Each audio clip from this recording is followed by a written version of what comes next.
अस्सलाम वालेकुम जी, मैं हूं आपका शेफ अफजल निज़ामी। आपको झटपट बनने वाली मिठाइयां जो है वो आज बना के दिखाएंगे। आज हमारे पास जो हम मिठाई बनाने के लिए जा रहे हैं वो है कलाकंद। कलाकंद किस तरह बनेगी? सबसे पहले आपने आधा किलो खोया जो है वो कढ़ाई के अंदर डालना है और इसकी आंच आपने जला देनी है। हल्की आंच पे आपने आराम से सिर्फ 10 मिनट के लिए आपने भूनना है और पहले मेल्ट होगा। मेल्ट होने के बाद जो है हल्का सा ब्राउनिश की तरफ जाएगा और आपने बंद कर देना है। 10 मिनट घड़ी के टाइम से आपने इसको भूनना है।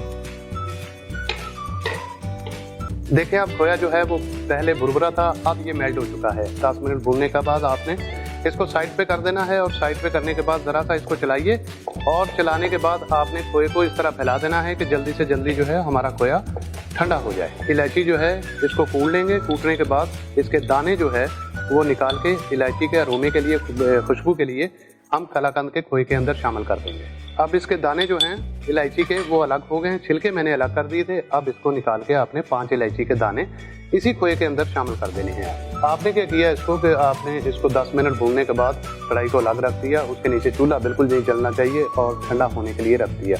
आपने उल्टा हाथ लगा के जब आपने देखा हल्का सा गर्म आपको लगे, आधा किलो खोया था, 120 ग्राम आपने पिसी हुई चीनी जो है वो इसमें डालनी है। ये मेरे पास ट्रे है, इसको आपने ब्रश के साथ जो है हल्का सा ऑयल लगा लें, हल्का सा बटर लगा लें, हल्का सा घी लगा लें, कुछ भी लगा लें आप, क्योंकि इसको ग्रीसी करना है। बाद में हमने इसको निकालना होता है। हम क्या करेंगे कि इसको मिक्स करेंगे। मिक्स करके हम इस बॉल के अंदर डाल देंगे और थोड़ी देर के लिए इसको 15 से 20 मिनट तक हम ठंडा होने के लिए रख देंगे। जब ठंडा होगा फिर आपको काट के दिखाएंगे। एक चीज़ का ज़रूर ध्यान रखिएगा कि अगर इसके अंदर आपने चम्मच चलाते रहे तो आपका खोया बिल्कुल मेल्ट हो जाएगा, फिर आप कहेंगे ये पतला हो गया।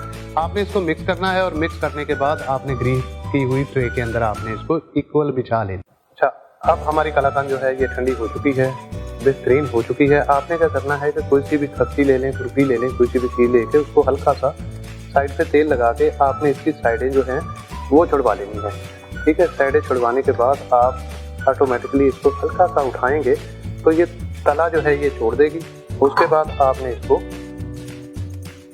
पलट देना है। ठीक है, ये आहिस्ता आहिस्ता जो है अपना जो पेंदा है उसको छोड़ देगी और छोड़ के कलाकंद आपकी नीचे आएगी। बड़ी एहतियात के साथ, बहुत ज़बरदस्ती आप इसके साथ ना कीजिएगा। कलाकंद जो है वो हमारी ट्रे से बाहर आ गई। अब आपने क्या करना है कि हल्का सा इसको खूबसूरत बनाना है हमने।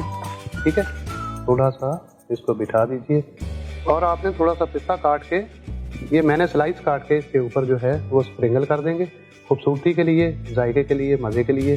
ठीक है जी, इस तरीके से आपने इसको स्प्रिंगल कर देना है और इसको काट के प्यारी प्यारी से पीसेस बना के आपने पेश कर देना। अब आपने इसको लाजमी बनाना है क्योंकि मैंने खाई है, बहुत मज़ेदार है, बहुत मज़ा आएगा। आपने इसको शेयर करना है, आपने इसको लाइक करना है अगर आपको पसंद आए तो।